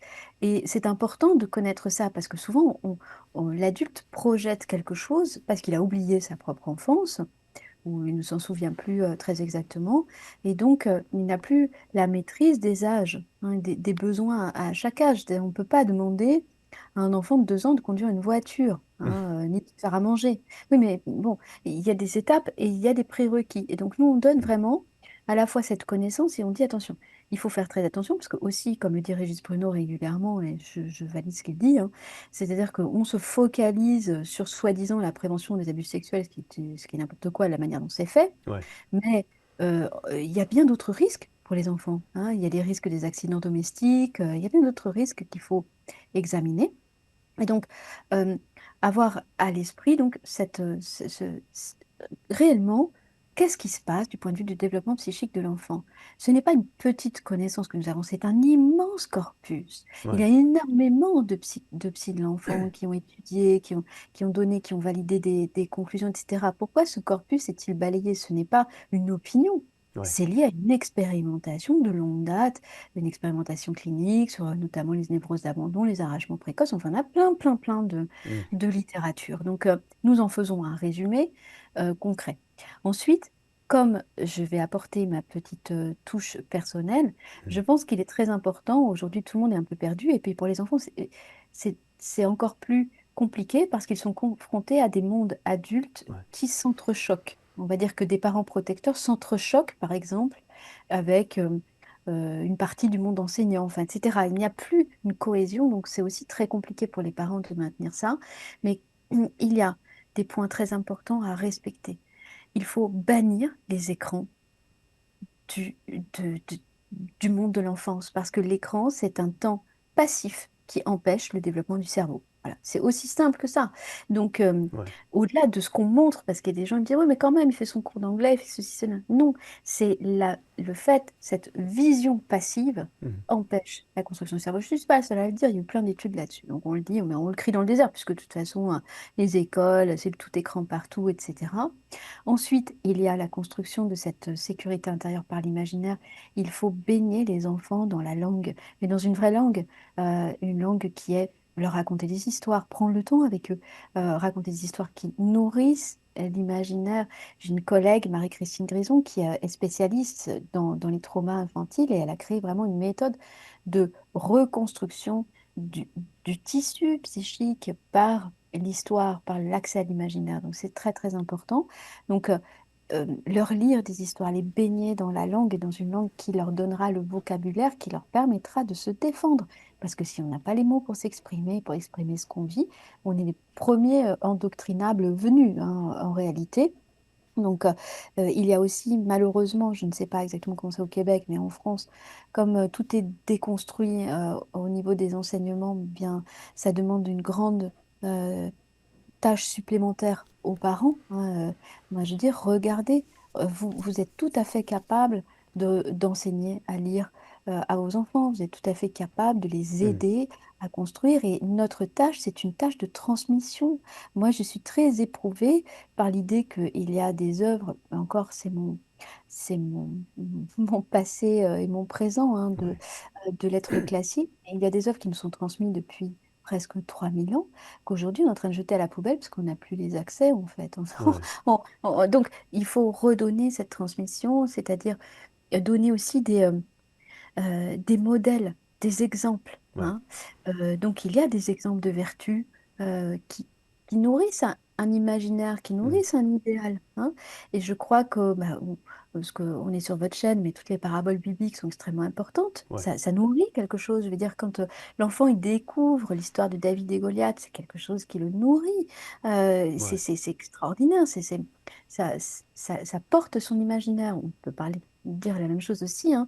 Euh, d'autres d'autres mythes et contes. Or, aujourd'hui, je l'ai déjà exprimé ailleurs, mais on voit que tout ce qui est proposé aux enfants en majorité, ce sont des histoires qui collent à leur vie quotidienne, hein. Mhm. Euh, Petit loup est allé au marché, il a fait ceci et cela, c'est-à-dire que ça ne développe pas du tout l'imaginaire. L'imaginaire, il faut le développer chez l'enfant, il faut Ouais. construire cette liberté intérieure qui le soutiendra plus tard.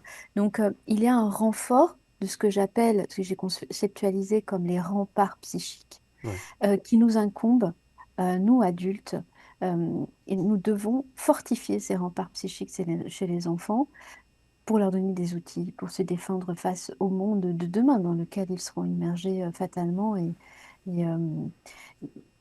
Je- lutter contre les institutions, on peut, mais je sais aussi que c'est extrêmement coûteux. ouais. Donc, il y a sans doute des chemins de traverse pour créer des antidotes, en fait, des anticorps psychiques, si je peux me Ouais, permettre ouais, de m'exprimer ainsi, pour redonner des assises et des racines tout à fait. à nos enfants. Ariane, vous parliez d'écran. Vous disiez un peu plus tôt de abolir l'écran de la vie de nos enfants. Puis vous avez fait le parallèle en mentionnant que l'écran, elle était devenue omniprésente, notamment dans nos écoles aujourd'hui. Selon vous, est-ce que l'écran, euh, c'est voulu, c'est délibéré qu'elle soit omniprésente dans, par exemple, la vie des enfants, dans la vie éducative des enfants, à l'école, dans le but de paralyser à quelque part la progression intellectuelle de l'enfant?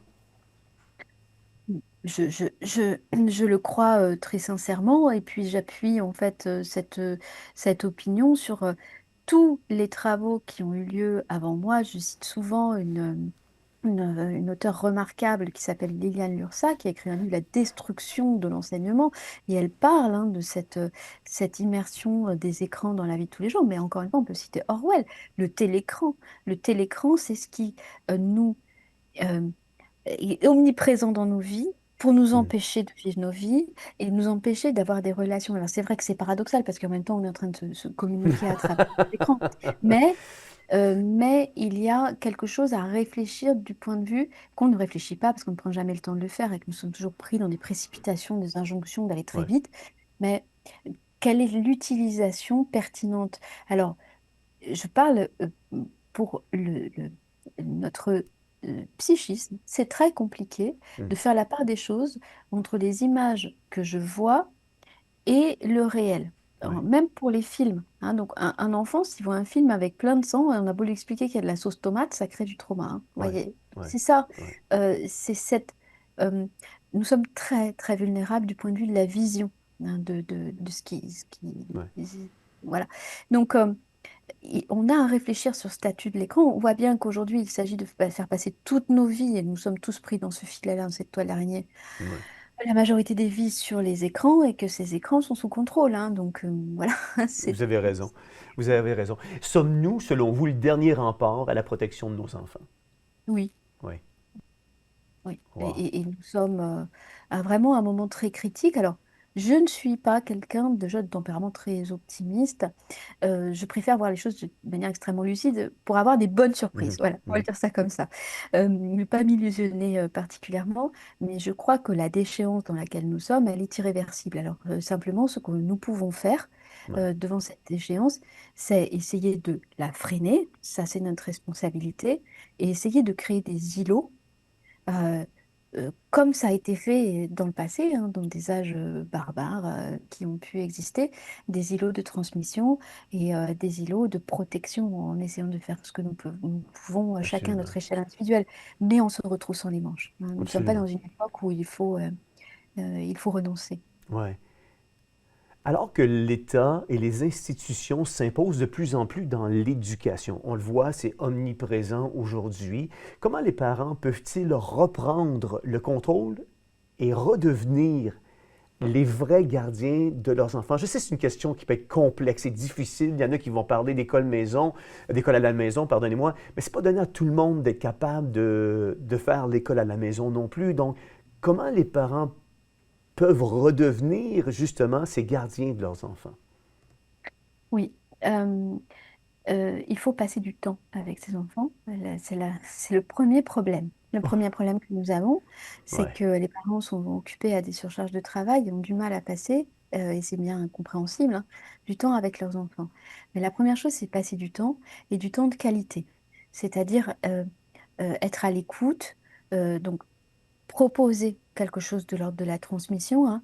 Euh, et je pense que nous avons vraiment une responsabilité à transmettre tout l'héritage intellectuel euh, et humaniste au sens bon du terme, hein, qui est donc, comment dire, toutes nos racines, hein, en fait, mm, donc, qui commencent hein, gréco-latine et puis ensuite chrétienne, bien sûr, pour euh,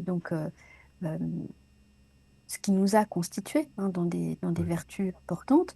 Euh, donc passer ce temps-là de qualité avec son enfant pour être à l'écoute aussi, parce qu'on va identifier si à un moment donné, euh, il y a un problème. Voilà. Et je crois que cette relation de confiance, il faut prendre le temps de la tisser avec l'enfant. Mhm. Et c'est très compliqué parce qu'aujourd'hui, il n'y a pas le temps. Donc, les écrans, ça peut être important aussi que ça soit mis un peu à l'écart de la famille, parce que ça prend le temps des parents, hein, on Mhm. prend aussi, hein, donc ils ne sont pas vraiment disponibles pour leurs enfants parce qu'ils sont fatigués et ils vont aussi se mettre devant les écrans. Donc, il faut qu'on regarde à quoi sert cette fonction d'écran, qu'est-ce que nous pouvons transmettre que nous avons de mieux en nous. Chaque adulte a quelque chose de très important à transmettre. Donc, peut-être réfléchir à ça, se revaloriser dans sa fonction parentale, Ouais. hein. Nous, c'est ce que nous disons tout le temps, donc avec mes collègues qui sont dans la même préoccupation, hein. Nous Mhm. disons c'est important de revaloriser le parent. Aujourd'hui, le parent, c'est juste un pourvoyeur de besoins physiologiques, mais ce n'est pas ça, un parent. C'est extrêmement important. Il y a un ancrage dans l'histoire, il y a un ancrage dans la filiation, il y a un ancrage dans les ancêtres. Tout ça, c'est très important parce qu'aujourd'hui, avec le totalitarisme nouveau, on est dans la création de l'homme nouveau. Donc, il n'y a plus de passé, il n'y a plus rien. Et puis tout ça, on va le mettre à la poubelle. Or, qu'un enfant puisse s'inscrire dans ses origines, dans sa filiation, dans éventuellement la connaissance aussi du parcours Mhm. euh, de ses ancêtres, c'est extrêmement... Mais ça suppose de passer beaucoup de temps avec ses enfants. Absolument. Ariane Bilram, ma dernière question. Et, et d'en Pardon? faire une priorité. Oui, tout D'en à faire une fait. priorité. Vous voyez, bah, je voudrais rajouter peut-être quelques petites choses. Allez-y. Donc, j'ai ouvert des ateliers qui s'appellent Savoir des anciens. Donc, les gens viennent, on étudie en fait des textes de l'Antiquité. Et d'autres fois, on a étudié un texte d'un écrivain antique qui s'appelle Plutarque et qui raconte comment la grande figure de Caton, en tant que père, s'occupait de son fils. Et c'est très émouvant parce qu'on voit Mhm. par exemple pour les Romains, qui est une civilisation qui a duré tout de même très longtemps et il fallait un certain talent, il y avait une préoccupation majeure à transmettre le meilleur à son enfant, parce qu'on savait que tous nos espoirs reposaient Ouais. sur cet enfant. Pour, du point de vue à la fois nos espoirs, pas personnels, pas je veux qu'il réalise ce que je n'ai pas réalisé dans ma vie, ce n'est pas ça, mais Non. tous nos espoirs de civilisation. Et donc, Hannah Arendt, elle disait que l'éducation doit être absolument conservatrice. Mhm. Et elle avait raison. C'est-à-dire, on transmet déjà ce qu'on sait. Et puis l'enfant, il innovera s'il veut innover. Aujourd'hui, tout le monde prétend innover et réinvente le fil à couper le beurre. Oui, tout à fait. Tout à fait. Comme dernière question pour vous, Ariane Bilram, ce soir, j'aurais la suivante. Si vous aviez un message, parce qu'on est à travers la francophonie, évidemment, comme vous le savez, si vous aviez un message adressé à la francophonie ce soir, à toutes les mères, à tous les pères, quel serait-il? Ne renoncez pas à la protection de vos enfants par l'amour, avec l'amour de vos enfants. Voilà. Hmm. Hmm. Puis à tous ceux qui disaient, bon, mais le combat est déjà perdu d'avance, ça donne absolument rien, qu'est-ce que vous réponderiez? Mais qu'on n'a pas le droit d'abandonner les enfants, combat perdu ou pas, en fait, on n'a pas le droit. Ouais. Donc c'est une responsabilité. Moi, je raisonne comme ça. Je me Ar- pose pas la question s'il est perdu ou pas. Non, je ne vais pas aller dans un combat parce qu'il est gagné ou il est perdu. Je vais dans un combat parce que j'ai la conviction morale ouais, qu'il faut aller dans ce combat-là. absolument. Ariane Bilran, ça a été un honneur, un réel honneur de vous avoir avec nous ce soir à l'émission. J'aimerais que vous puissiez nous dire où pouvons-nous vous trouver, vous suivre, échanger avec vous, à quel endroit? Alors tout d'abord, il y a mon site internet. Donc bah, je recommande les gens de s'abonner sur le site parce qu'on ne sait jamais avec les plateformes, les réseaux sociaux, hein. J'ai eu plusieurs expériences. Oui, Voilà, donc mon site internet arianebiéran.com, donc où bah, les gens peuvent s'abonner, ils peuvent aussi prendre un abonnement à 2 articles, voilà, que je rédige, donc un inédit par mois, et après avoir accès à toutes mes archives. Et puis je propose différents types de séminaires, oui. séminaires pour travailler la sécurité intérieure. J'ai aussi le séminaire sur la manipulation, séminaire sur le phénomène totalitaire. Donc là, c'est vraiment l'endroit où vous pouvez me retrouver. Euh, voilà. Et puis après, il y a donc les réseaux sociaux, hein, la plateforme YouTube, Facebook, LinkedIn et Twitter, c'est à peu près là où je suis. Hmm. Mais c'est beaucoup plus aléatoire. D'abord parce que le le grok, là, l'espèce de truc, j'appelle ça une grosse machine algorithmique, il a carrément reconnu, ce truc a reconnu qu'il me censurait, mais j'ai l'habitude d'être censurée. Je sais très bien comment ça marche depuis que j'ai pris la parole sur Ouais. la protection des enfants depuis 2017. Donc, le plus sûr, c'est quand même de me retrouver sur mon site, hein. Tout à fait. Nous mettrons de toute manière les liens dans la description de la vidéo. Et vous avez écrit 40 ouvrages. Quels seraient vos coups de cœur qui pourraient aider les parents que vous pourriez recommander à notre auditoire? Alors, vraiment, mon œuvre majeure, c'est Psychopathologie du totalitarisme, et elle est très importante parce que tout est lié. Il faut bien comprendre que tout est lié. Hmm. Donc, quand on a compris le programme dans lequel nous sommes, on comprend comment nous devons nous positionner.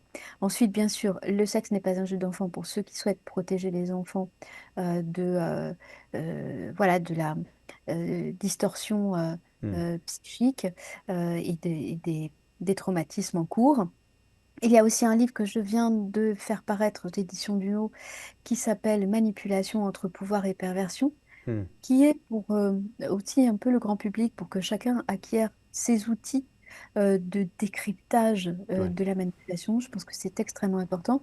Et puis après, deux autres livres majeurs, à mon avis, dans mon œuvre, c'est Psychopathologie de la paranoïa. Donc, comprendre comment ça fonctionne, comment nous-mêmes, nous pouvons nous laisser embarquer dans quelque chose de cet ordre, et donc pouvoir mettre en place des garde-fous.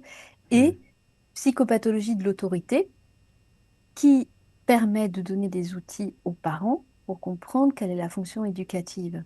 Et parce qu'aujourd'hui, on a beaucoup de confusion entre l'autoritarisme, l'autorité, des Ouais. éducations trop laxistes, et ce n'est pas ce dont l'enfant a besoin. Donc c'est un ouvrage qui est aussi très très important, je pense, pour les parents. Absolument. Donc, nous mettrons également vos suggestions de livres dans la description de la vidéo. Merci encore une fois d'avoir été avec nous. Ça a été fort agréable d'échanger avec vous ce soir. Merci à vous, merci aux auditeurs. Vous savez, en conclusion, j'aime toujours terminer avec une conclusion. Ce soir, à travers cette entrevue avec Ariane Bilran, nous avons traversé les ténèbres de notre époque. Un monde qui sexualise les enfants au nom de la liberté, qui confond l'éducation à l'endoctrinement, qui prêche la tolérance mais rejette la vérité. Un monde où le mal s'habille en vertu, où le mensonge se fait pédagogie et où la confusion se fait loi. Mais la parole de Dieu nous rappelle une chose dans l'Évangile de Jean au chapitre 1, le verset 5, qui dira « La lumière brille dans les ténèbres et les ténèbres ne l'ont point reçue. » Là où l'idéologie détruit, l'amour de Christ reconstruit. Là où la peur divise, la vérité rassemble. Là où l'État veut s'emparer des consciences, Dieu nous redonne la responsabilité sacrée de nos enfants. Être parent, ce n'est pas une fonction sociale, loin de là. C'est une vocation divine, car l'enfant n'appartient ni à l'État, ni au système, ni à la mode du moment. Il appartient à Dieu. Ce monde appelle progrès, ce qui défigure l'humain. Mais l'Évangile appelle renaissance, ce qui restaure la vérité, la beauté et la pureté. Parents, ne déléguez pas le cœur de vos enfants à l'empire des écrans. Enseignez-leur la vérité avant que le monde ne leur vende le mensonge. Apprenez-leur à aimer avant qu'on leur apprenne à consommer. Montrez-leur Jésus avant qu'on leur montre tout le reste. Car c'est dans la famille que commence la résistance et c'est dans la foi que renaît la liberté. Alors que le monde cherche à effacer Dieu des pensées et de la conscience des gens, que la vérité devienne notre héritage et que la parole de Jésus-Christ demeure la lumière qui éclaire nos foyers. J'aime ce qu'on lit dans le livre des Proverbes où il est dit, dans Proverbe 22, le verset 6, « Instruis l'enfant selon la voie qu'il doit suivre, et quand il sera vieux, il ne s'en détournera pas. » Vous savez, dans un temps où tout vacille, le seul roc qui demeure, c'est Jésus-Christ. Et ma prière en terminant, en concluant cette émission, c'est qu'il puisse devenir Jésus-Christ, ton rocher dans tes moments de noirceur. C'était Jean-François Denis qui vous dit bonne réflexion et à la semaine prochaine. Si vous désirez approfondir ce désir de donner un sens à votre vie, de découvrir cette paix, cette joie, cette liberté que nous trouvons en Jésus-Christ, il est notre espoir. Il est notre seul espoir. Si vous désirez recevoir gratuitement une Bible à votre domicile et que vous demeurez ici au Québec, vous pouvez nous écrire à l'adresse suivante qui est info@theovox.tv. Ce sera avec le plus grand des plaisirs que de vous faire parvenir ce livre rempli de toutes ses richesses ainsi que ses vérités. Dans Psaume 119-105, ça nous dit « Ta parole est une lampe à mes pieds et une lumière sur mon sentier. » Bonne lecture.